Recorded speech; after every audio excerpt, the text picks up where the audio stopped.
नमस्कार दोस्तों, स्वागत है आपका आज के इस नए ट्यूटोरियल में। अपने आज के ट्यूटोरियल में अपने स्क्रीन पर बना हुआ ये जो कंपोनेंट आप देख रहे हैं इसे हम कहते हैं ग्रीस निपल। तो इस कंपोनेंट को हम बनाएंगे क्रियो पैरामीट्रिक 5.0 पर। तो आप मेरे साथ साथ इसे बनाना शुरू कर सकते हैं। तो पहले तो मैं यहाँ से ये प्लेन्स को ऑन कर लेता हूँ और इधर से इस पिन सेंटर को भी ऑन कर लेता हूँ जिसे मैंने ऑफ कर दिया था। अब इस फाइल को यहाँ से हम क्लोज कर देते हैं। क्लोज करने के बाद दोस्तों अभी जो आपको स्क्रीन दिखाई दे रहा है ये हमें सबसे पहले नज़र आता है जब हम इसके आइकन पर क्रियो पैरामीट्रिक 5.0 के आइकन पर डबल क्लिक करते हैं। तो इसके बाद हम यहाँ से न्यू पर क्लिक करेंगे। न्यू पर क्लिक करने के बाद ये एक बॉक्स, डायलॉग बॉक्स आपके सामने आ रहा है। यहाँ पार्ट पर और सॉलिड पर ऑलरेडी चेक मार्क है, हमें यही चाहिए, लेकिन हम यहाँ से यूज़ डिफ़ॉल्ट टेम्पलेट को अनचेक करेंगे और ओके पर क्लिक करेंगे। उसको अनचेक कर दिया, इस वजह से हमारे सामने एक बॉक्स और आएगा। इसमें से हम MMNS पार्ट सॉलिड को सेलेक्ट करेंगे और उसके बाद ओके पर क्लिक करेंगे। तो ये स्क्रीन हमारे सामने आएगी। अब हम इस कंपोनेंट को बनाना शुरू करते हैं। चलिए, तो पहले मैंने यहाँ से स्केच पर क्लिक किया, फिर इसके बाद इस प्लेन पर क्लिक किया, फिर यहाँ से स्केच पर क्लिक किया और उसके बाद स्केच व्यू पर क्लिक किया। इसके बाद अब मुझे रिवॉल्व कमांड यूज़ करनी है, तो उसके लिए मैं एक स्केच बना रहा हूँ। अब इसके लिए मैंने पहले यहाँ से लिया आर्क में। ये आर्क में 3 पॉइंट एक ऑप्शन है। यहाँ से मैंने पहला क्लिक किया इधर और एक क्लिक किया इस प्लेन के थोड़ा नीचे, और देखिए ये सेंटर यहाँ से देखिए मूव करता हुआ आपको नज़र आ रहा है। सेंटर को ले आएंगे बीचों बीच यहाँ पर और यहाँ क्लिक कर देंगे। ओके, यहाँ से मैंने एस्केप दबाया। एस्केप दबाने के बाद इस पॉइंट और इस पॉइंट के बीच का वर्टिकल डिस्टेंस हमें लेना है, तो वो लेने के लिए हम डायमेंशन पर क्लिक करेंगे, एक क्लिक इस पॉइंट पर करेंगे और एक क्लिक इस पॉइंट पर क्लिक करेंगे और उसके बाद स्क्रॉल बटन को, ये देखिए कर्सर यहाँ ले आए हूँ, स्क्रॉल बटन को यहाँ पुश किया मैंने एक बार, तो ये इन दोनों के बीच का जो वर्टिकल डिस्टेंस हमें दिखाई देने लगा। इसे हम चेंज करके कर देंगे 15.74। इसी तरीके से हॉरिजॉन्टल डिस्टेंस भी हमें लेना है। इस पॉइंट पर क्लिक किया और इस पॉइंट पर क्लिक किया और यहाँ स्क्रॉल को मैंने हल्का सा पुश किया, तो देखिए ये आ रहा 58.20। इसे हम कर देंगे 8.19 और एंटर प्रेस करेंगे, तो इस तरह से ये हमें दिखाई देने लगेगा। ओके, अब देखिए ये एक गैप हमें नज़र आ रहा है, इस पर मैंने डबल क्लिक किया तो यहाँ पर ये दिखा रहा है 6.039। सॉरी, इसे हम चेंज करके कर देंगे 0। अब ये इस तरह से हमें ये आर्क नज़र आने लगेगी। इसके बाद दोस्तों एक आर्क हमें और बनानी है। मैंने फिर से वही 3 पॉइंट टेंजेंट आर्क लिया, इस पॉइंट पर क्लिक किया और एक क्लिक नीचे कहीं जाकर कर दिया और एस्केप दबाया। अब देखिए ये कुछ डायमेंशंस हमें नज़र आ रही हैं। तो पहले तो मैं इस गैप को चेंज करके कर दूंगा कितना, 11। इसके बाद डायमेंशन पर क्लिक करते हैं। इस पॉइंट और इस पॉइंट के बीच का जो वर्टिकल गैप है ये करना है हमें 5.41।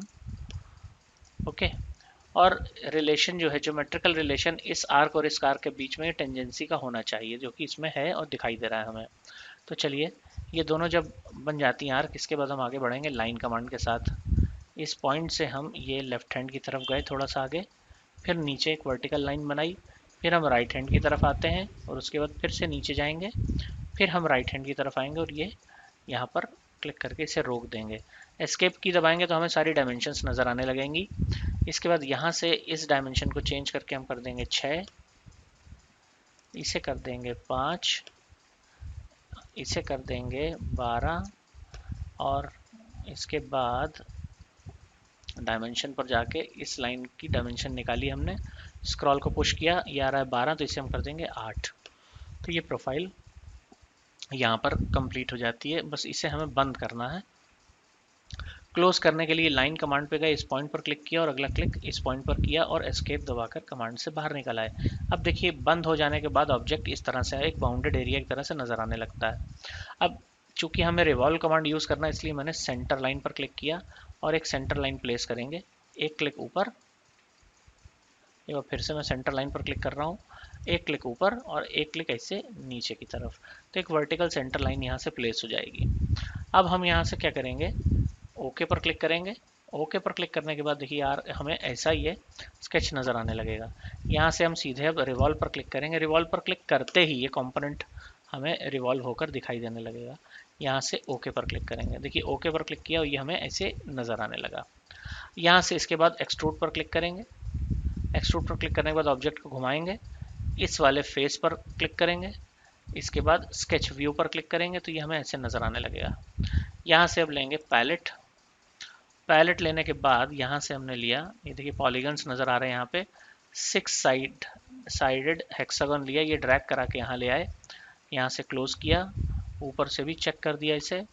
अब हमें इस पॉलीगन को सेंटर में लेकर आना है, तो देखिए ये जो गैप नज़र आ रहा है इसे हम कर देंगे 0। फिर जाएंगे डायमेंशन पर, एक क्लिक करेंगे इस पॉलीगन के सेंटर पर और एक क्लिक करेंगे इस प्लेन पर, और इसके बाद स्क्रॉल को पुश करेंगे तो देखिए ये गैप नज़र आ रहा है, इसे हम कर देंगे 0। इसके बाद ये पॉलीगन बिल्कुल सेंटर पर आ जाएगा। अब हमें करना क्या है, देखिए अब हमें यहाँ से डायमेंशन में गए, ये जो बाहर ये एक सर्कल नज़र आ रहा है जिसके भीतर ये पॉलीगन बना है, इस पर क्लिक करेंगे और पुश करेंगे स्क्रॉल को, तो देखिए यहाँ पर जो रेडियस है 4.11 आ रही है। इस रेडियस को हमें करना है कितना, 13। तो हम यहाँ से 4.11 को डिलीट करेंगे, इस रेडियस को कर देंगे 13। तो देखिए ये जो वर्टेक्स हैं ये इसे टच करने लगेंगे, इस सरकमफेरेंस को ये वर्टेक्स टच करने लगेंगे, और यहाँ से हम ओके पर क्लिक कर देंगे। अब देखिए ये जब इसे घुमाया हमने ऑब्जेक्ट को तो ऐसे नज़र आ रहा है। अब यहाँ से हमने फ्लिप कर दिया, इसका डायरेक्शन चेंज कर दिया। चेंज करने के बाद यहाँ से हमने ऑप्शन लिया ये वाला अप टू नेक्स्ट का। इसके बाद यहाँ से देखिए ये फ्लिप चेंज मटेरियल डायरेक्शन, इसे लिया तो देखिए अब हमें ये पॉलीगोनल शेप में नज़र आने लगा। यहाँ से हमने ओके पर क्लिक कर दिया। अब हम क्या करेंगे, इसके जो ये कॉर्नर नज़र आ रहे हैं इन्हें हम चैम्फर करेंगे। चैम्फर कमांड ये रही है आपके सामने। चैम्फर के लिए यहाँ पर जहाँ 1 की वैल्यू दे रखी है यहाँ हम करेंगे 0.5 और एंटर प्रेस कर देंगे। इसके बाद इन सभी कॉर्नर्स पर एक एक करके क्लिक करेंगे।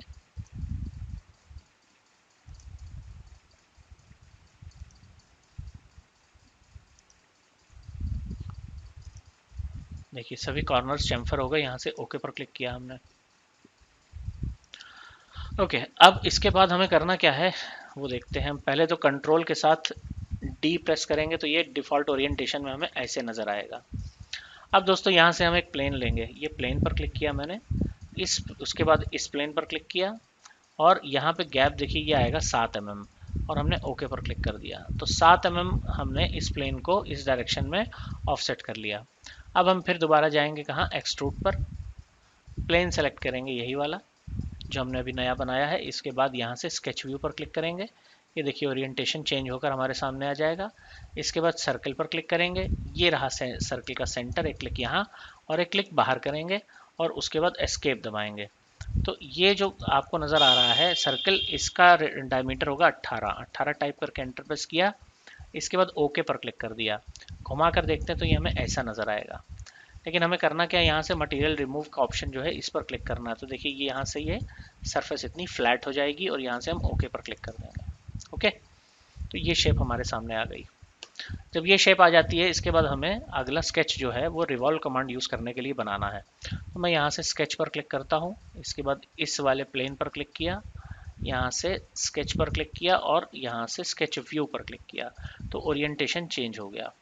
अब मैंने फिर लाइन पर क्लिक किया, देखिए मुझे जूम कर लेना ज़रूरी है, यहाँ पर इस पॉइंट से बनाना शुरू करना है। यहाँ से आगे गए, ये ऐसे वर्टिकल लाइन, फिर एक लाइन एंगल में, फिर एक लाइन इस तरह से आई और एस्केप दबाकर बाहर निकले। अब इन्हें हमें चेंज करना है, डबल क्लिक किया, इसकी वैल्यू कर दी 18 और इसकी वैल्यू कर दी 4.6।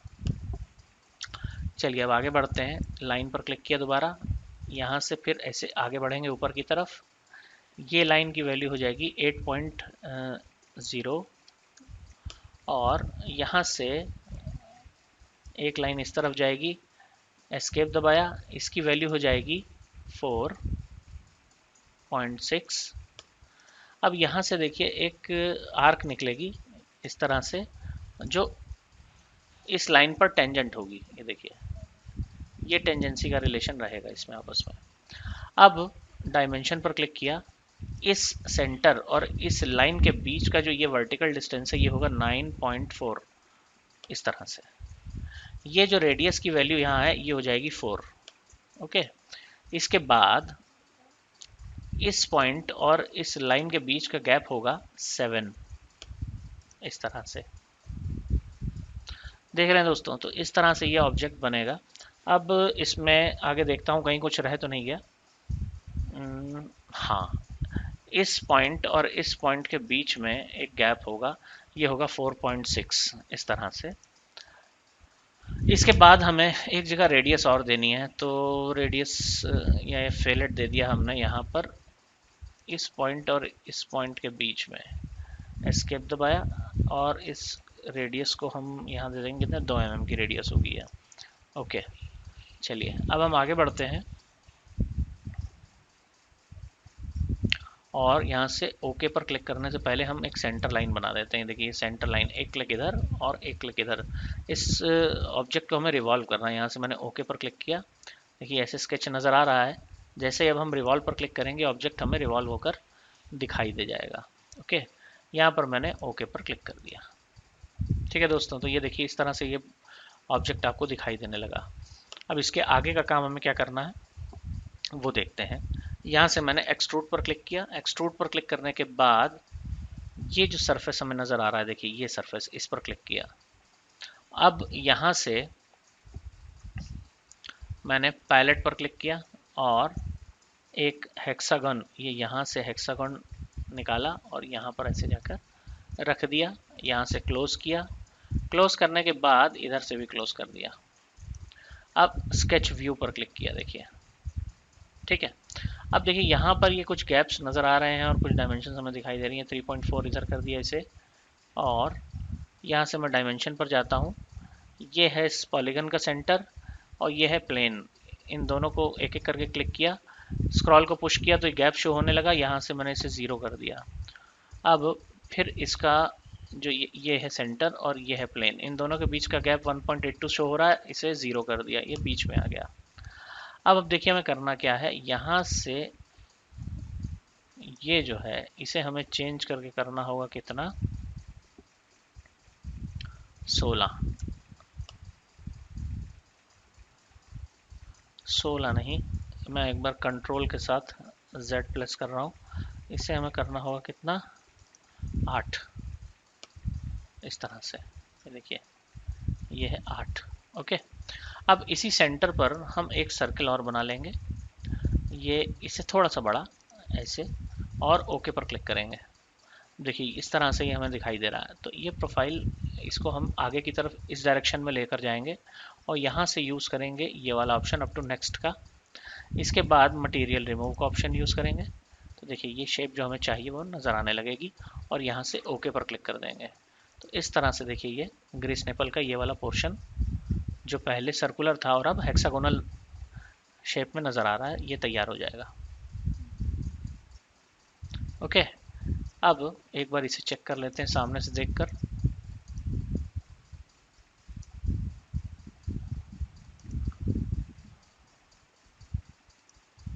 एक बार इसे राइट से देखते हैं। ये देखिए इस तरह से हमें नज़र आएगा। अब इसके आगे हमें क्या करना है कि थ्रेड बनानी है इस वाले पोर्शन पर। तो थ्रेड बनाने के लिए हम हेलिकल स्वीप कमांड को इस्तेमाल करेंगे। हेलिकल स्वीप पर जाते हैं, रेफरेंस पर क्लिक करते हैं, डिफाइन पर क्लिक किया और देखिए ये खड़ा हुआ प्लेन ले लिया। यहाँ से स्केच पर क्लिक किया और ये है स्केच व्यू। इसके बाद मैंने यहाँ से रेफरेंस पर क्लिक किया, ये देखिए रेफरेंस के रूप में ये एज पर क्लिक किया। इसके बाद लाइन कमांड पर गए, ये लाइन ऐसे बनेगी इस तरह से। ये पूरी यहाँ तक नहीं जाएगी, थोड़ा हम पहले ही इसे यहाँ पर छोड़ देंगे।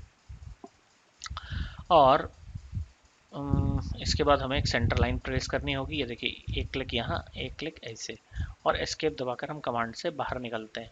ये यहाँ से ऐसे ऊपर की तरफ जाएगा। ओके पर क्लिक किया। ओके पर क्लिक करने के बाद यहाँ से हमने पिच की वैल्यू ले ली 3 पहले ही। और इसके बाद मैं यहाँ पर देखिए ये आइकन नज़र आ रहा है क्रिएट और एडिट स्वीप सेक्शन, इस पर क्लिक करता हूँ और यहाँ से स्केच व्यू पर क्लिक किया दोबारा। अब देखिए ये जहाँ दो ये सेंटर लाइन एक दूसरे को काट रही हैं, यहीं पर हम स्केच बनाएंगे। लाइन पर गए,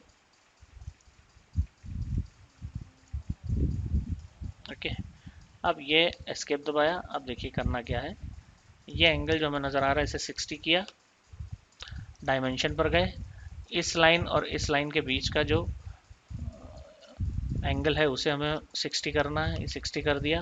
अब इस पॉइंट और इस लाइन के बीच का जो ये वर्टिकल डिस्टेंस है इसे हमें करना 1.7, और फिर इसके बाद फिलेट इस और इस के बीच में ये जो फिलेट होगी ये हो जाएगी आपकी 0.15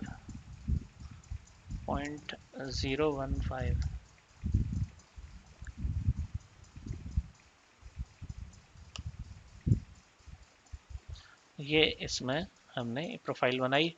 यहाँ से अब ओके पर क्लिक करते हैं तो देखिए इस तरह से ये थ्रेड हमें नज़र आ रही है। लेकिन अभी हमें मटेरियल रिमूव का ऑप्शन जो है ये लेना है। इस पर क्लिक किया, देखिए अब ये हमें थ्रेड इस तरह से बना हुआ इसमें दिखाई दे रहा है। तो मैंने यहाँ से इस पर क्लिक किया, देखिए ये बन गया।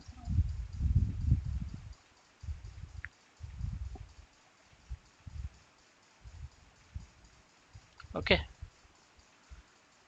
तो अब यहाँ से ये चैम्फर कमांड लिया, यहाँ पर जाकर मैंने 0.5 mm का एक चैम्फर दे दिया और ओके कर दिया। यहाँ पे feature fail to regenerate, choose okay to create, cancel कर देते हैं हम इसे। यहाँ से भी कैंसिल कर दिया, यस और कैंसिल, इसे कैंसिल कर देते हैं। यहाँ मार्जिन नहीं है, गैप नहीं है, इसलिए चैम्फर नहीं हो रहा है। हालांकि हम थ्रेड बनाने से पहले भी अगर इधर चैम्फर कर देते तो ज़्यादा बेहतर था। खैर अब हम इसे बना चुके हैं तो अब दोबारा पीछे जाने का कोई मतलब नहीं बनता। तो इसे यहाँ से आगे बनाने के लिए हम क्या करेंगे, अब यहाँ से मैंने राउंड पर क्लिक किया और यहाँ वैल्यू दे दी 1 और उसके बाद इस एज पर क्लिक किया, देखिए ये राउंड हो गई। ओके पर क्लिक किया। ओके, अब यहाँ से होल बनेंगे। अब एक्सट्रूड पर क्लिक किया, ये इस सरफेस को सेलेक्ट किया, स्केच ओरिएंटेशन सर्कल, यहाँ पर एक सर्कल बनेगा, ये हो जाएगा 5 mm इसका डायमीटर। ओके पर क्लिक किया, ऐसे आएंगे, यहाँ से ड्रैग करके इसे ऊपर लेकर जाएंगे। यहाँ से जो विजुअल स्टाइल है जैसे वायर फ्रेम में कर दिया हमने, और यहाँ से फ्रंट ये इतना ऊपर तक आएगी। ओके कर दिया और मटेरियल रिमूव का ऑप्शन अपने आप ही एक्टिव है यहाँ पर, ये देखिए ओके कर दिया। ये देखिए ये एक होल तैयार हो गया। यहाँ से अब हम ये विजुअल स्टेट चेंज कर देते हैं, ऐसे जा रहा है। अब एक होल हमें इधर से बनाना है। एक्सट्रूड पर क्लिक किया, दोबारा देखिए इस फेस पर क्लिक किया, स्केच ओरिएंटेशन सर्कल, यहाँ से लिया हमने ये 2.5। ओके, ये हमने ओके किया यहाँ से, और वायर फ्रेम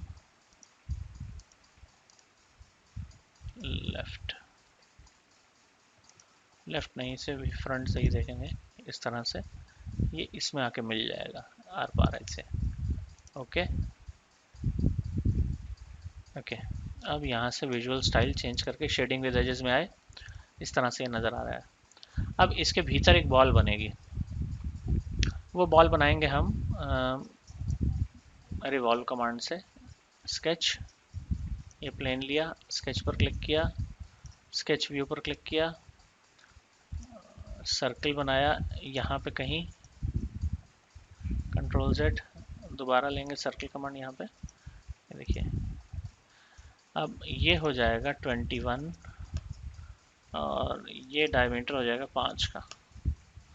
और यहाँ से एक लाइन बनेगी ऐसे, ये काट दिया मैंने, और डिलीट सेगमेंट में जाके नीचे वाले सर्कल पोर्शन को काट देंगे और यहाँ से एक सेंटर लाइन ले लेते हैं, ये ओके किया, रिवॉल्व, ये देखिए इसके भीतर एक ये बॉल बन गई।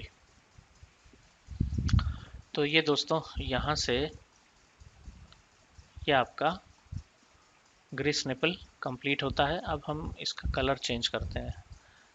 पार्ट पर क्लिक किया, व्यू पर गए, अपीयरेंस, यहाँ से ये भी ब्रास में ही ले लेते हैं, ब्रास पर क्लिक किया, ये देखिए इस तरह से ये ऑब्जेक्ट कंप्लीट होकर आपके सामने आ गया।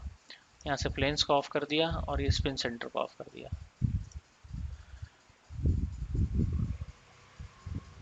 ओके दोस्तों, तो ये था ग्रीस निप्पल इन क्रियो पैरामेट्रिक 5.0। अगर आपको ये ट्यूटोरियल अच्छा लगता है तो प्लीज़ इसे लाइक करें, इसे ज़्यादा से ज़्यादा शेयर करें और मेरे चैनल को सब्सक्राइब करना ना भूलें। और इस वीडियो से रिलेटेड अगर आपकी कोई क्वेरी है तो प्लीज़ उसे कमेंट बॉक्स में डालें और मेरे वीडियोस के नोटिफिकेशंस सबसे पहले पाने के लिए बेल आइकन पर क्लिक करना ना भूलें। Thank you very much.